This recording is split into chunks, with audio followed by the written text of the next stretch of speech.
Who would have known that coming home from the war would lead to rock and roll? It all started with the end of World War II. At the end of a 5-day trip from England, the Queen Elizabeth, world's largest ocean liner, pulls into New York Harbor. Aboard are almost 15,000 happy GIs.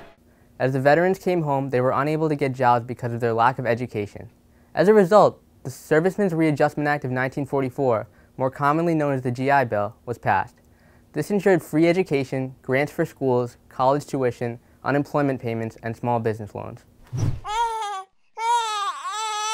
Families were becoming wealthier and people began to have kids. This led to an exponential growth in the American population known as the baby boom.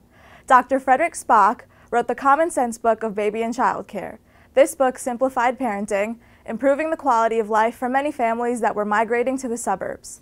Kids spent almost all their money on clothes and rock music. As they became teenagers, they began to challenge traditional values and create their own alternative lifestyle. Some of these people became known as the Beats, whom we will discuss later. So what are we going to do with all these new families? All these families began to move to the suburbs so they could have a comfortable living space. White flight began to occur into the suburbs, which were generally located on the Sun Belt. The Sun Belt was the southern United States, from Florida to California. Many families began to travel south towards opportune suburbs.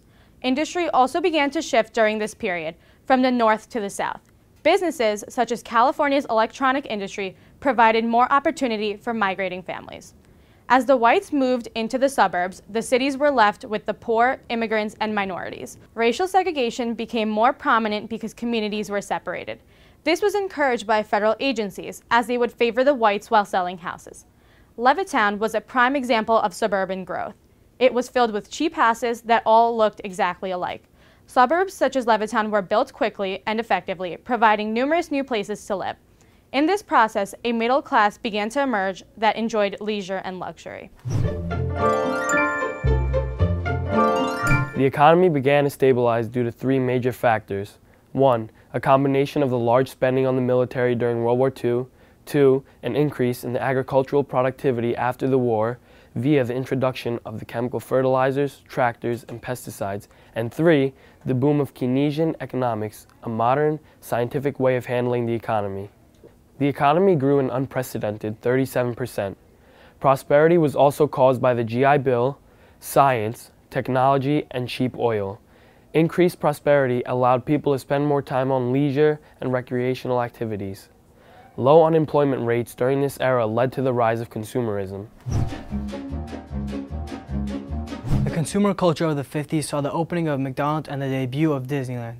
Advertisers used television to sell products, while televangelists such as Billy Graham, Oral Roberts, and Fulton J. Sheen used TV to preach the gospel and encourage religion. TV and radio expenditures soared up to $2 billion every year to 1957. New industries were created, such as the television industry, plastic industry, jet engine industry, and mass housing. There were technological advances like the AC, vacuums, dishwasher, and dryers.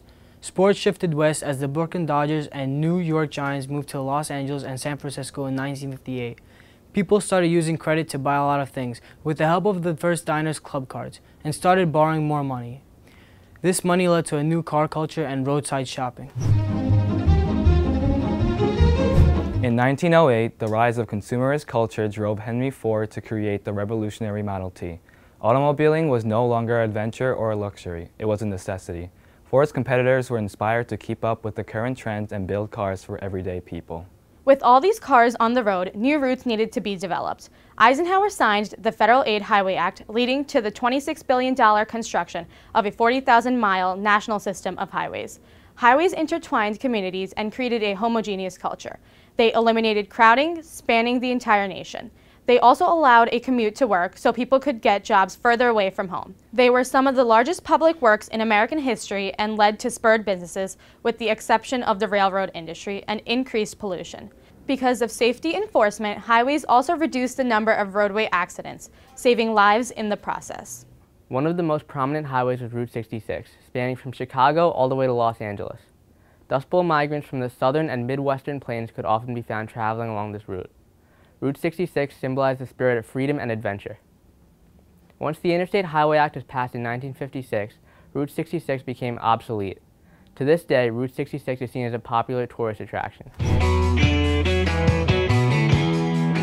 A group of rebellious young middle-class writers and artists, the products of the baby boom, who chose to stand outside of the mainstream of middle-class culture were known as the Beats. Many of them adopted an alternative lifestyle for themselves that emphasized rootlessness, anti-materialism, drugs, and sexual freedom. Their main goal was to detach themselves from the conformist society and form their own counterculture. Jack Kerouac was arguably the most influential Beat writer, known for his book On the Road. On the Road realistically depicted middle-class life across America, featuring a backdrop of jazz, poetry, and drug use. The poet Allen Ginsberg was another hugely influential figure in the Beat world. He wrote a poem called Howl that became a rallying cry for the generation and attacked virtually every aspect of modern society.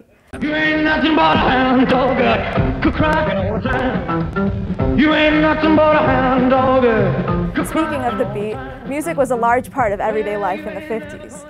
Elvis Presley, a white singer of the new rock and roll, who made girls swoon with his alluring face and suggestive gyrations, redefined popular music. Traditionalists were shocked by his open sexuality. Elvis died from drugs in 1977 at the age of 42. Marilyn Monroe has also contributed to the reinvention of sexuality with provocative photo shoots. In case you fell asleep, here's a quick rundown of the things that went down during the 50s. The veterans came home from World War II and got busy, if you know what I mean. The result of that was known as the baby boom. The new families moved to suburbs such as Levittown. The economic prosperity of post-war America led to the rise of a consumerist culture all across the nation. This new culture led to a national system of highways, one of the most common being Route 66. Finally, the 50s gave birth to the new generation of the Beats, whose legacy is still carried on in America today.